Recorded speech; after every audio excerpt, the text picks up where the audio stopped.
তিনি ছিলেন মধ্যম আকৃতির সুঠাম দেহের অধিকারী একটি মানুষ। তার চুলগুলো ছিল ঘাড় পর্যন্ত প্রলম্বিত, হালকা হালকা কোঁকড়ানো। তিনি যখন চুলের ভিতরে তৈল দিয়ে আছড়াতেন মনে হতো মৃদুমন্দ ঢেউ দেখা যায়। তার কপাল ছিল চওড়া, ভ্রুগুলো ছিল জোড়া ভ্রু, ধনুকের মতো বাঁকা। চোখের পাতাগুলো ছিল ফুটন্ত গোলাপের গোলাপি রঙের এক একটি পাপড়ির মতো।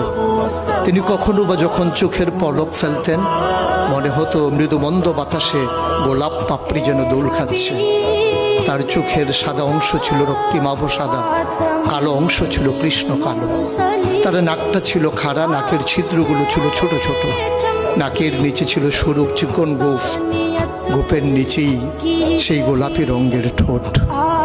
তার ঠোঁটগুলো যখন কখনো বা মুচকে হাসত, গোটা পৃথিবীর মানুষ অবাক বিস্ময়ে দেখত গোটা পৃথিবীতে যেন বিজলি চমকিয়েছে।